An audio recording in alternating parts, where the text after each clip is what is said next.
Hello, this is Jonathan Ayala, and I'm going to talk about things falling apart.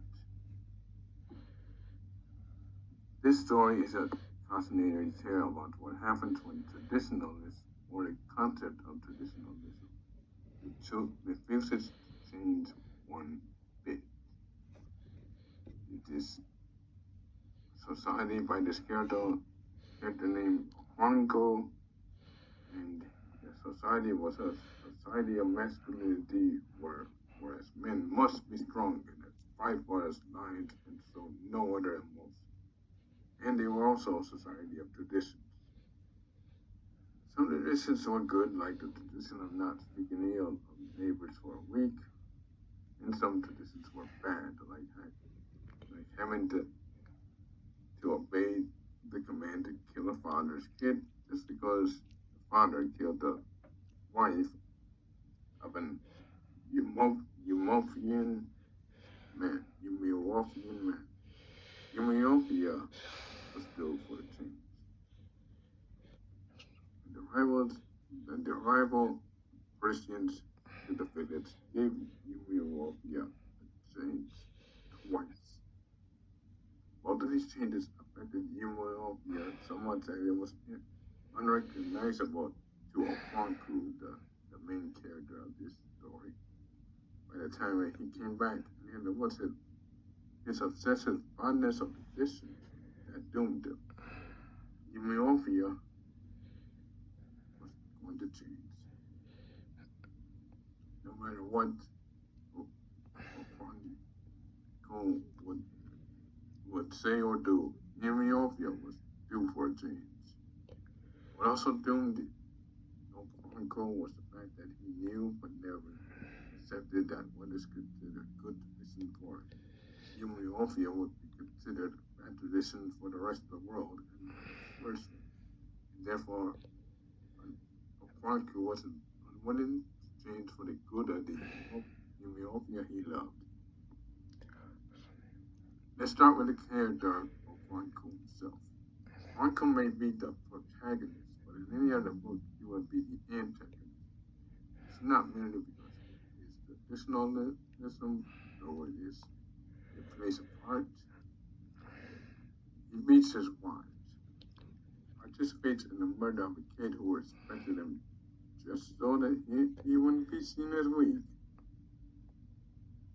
And then he beats his son when his son questions the murder of the kid, and later Ofonku's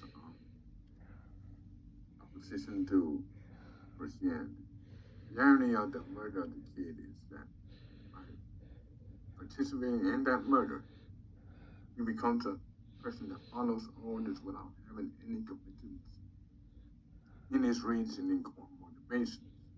The lack of competence in his reasoning, so and the basis for his actions is what makes him a weak person in that scene. It basically makes him a yes man, like yes sir, whatever sir. Strong people, strong competence, have strong competences. He had no other competence other than tradition says that's how it has to be, and that is what made him weak.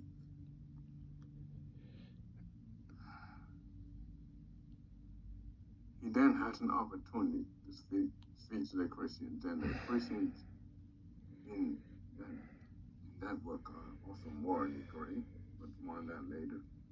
Instead of speaking to the Christians, he beheads one of them and then becomes fearful, not because of the consequences of his actions, but because no one in Ethiopia will find alongside them, and because of the traditions of Ethiopia were changing. Therefore, Ofonku wasn't fearful of Christianity per se. He was fearful of the constant change. That was his downfall more than any other character flaw. Now, Ethiopia was masculine and traditionalist as a society, not as much as the Kwanku was. But before Christianity entered the faith, Ethiopia was still very masculine and traditional. An example of this is there were Ethiopia loved wrestling matches. They loved 14 and 15-year-old boys competing to see who's the strongest, and then they would worship the winner of said matches. Like this boy's a man. He is strong. He is all that a man should be. Blah blah blah blah blah. And another example of this is the drum signifying the incoming death of someone who their traditions or their gods, the Ethiopian traditions or the Ethiopian gods determined needed to die. Basically, if their traditions or gods needed someone to die, they would die, and they would do nothing to stop it because that's the way our gods determined it to be. And we already spoke of the Quantico taking care of the kid before the kid was ordered to be killed. He took care of the kid. He liked the kid, but he wanted to kill the kid to be seen as not weak, to be not seen as feminine. Any rebelling against this masculinity and traditionalism would be squashed by Kwanku because he was not only the biggest traditionalist and masculine character in the book, he was also rich and successful. He had some influence in Ethiopia before he was exiled. But so Ethiopia was forced to accept some traditionalist aspect of itself that it wouldn't have done otherwise. And the Westerners believers of Christianity massively integrated themselves into Ethiopia. How did they do that? They did that by, under this person named Mr. Brown, they wanted to learn about Ethiopia. And then while they're learning about Ethiopia, they will slowly, steadily teach Ethiopia the ways of Christianity. So it's like me trying to learn other ways of life and then slowly trying to teach my own ways of life. This led the Ethiopian to believe that the West was gracious, kind. It also led Ethiopia to appease the Christians. That's one of the changes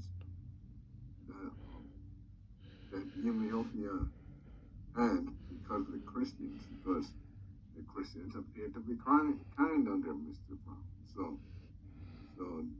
Ethiopia wanted to respond in kind. But then Mr. Brown fell ill, and Mrs. Smith led the Christians to be stricter and zealous of them.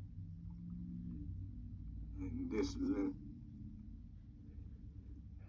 led Ethiopia to be in chaos because now it's questioning its own tradition. And it's also questioning its own newly discovered faith in Christianity. They didn't know what to do.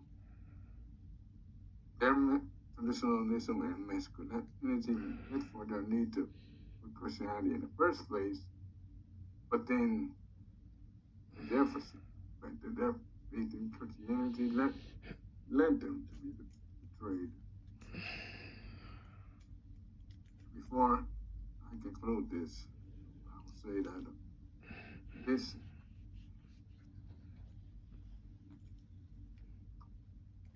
while this book is fictional, there are real world examples of this happening, including the stuff with Christopher Columbus. Christopher Columbus went to the Indians, wanted to learn their ways of life. And the Indians were racist, and what did the Native Indians stand for being gracious to Christopher Columbus? They basically got enslaved, killed, raped, a whole bunch of diseases. They, their their kindness got thrown right back in their face. I believe that things fall apart is a 10 out of 10. There are morally great characters everywhere in the book. From Okoye to Christians to basically everybody is a morally great character. Any book that I can use to discuss the personality and morals of many characters in a book is a book worthy to be read. As this book says, what some cultures view as good traditions to stand by, other cultures view as unfair and foul traditions to do away with. That pain for many people and societies, things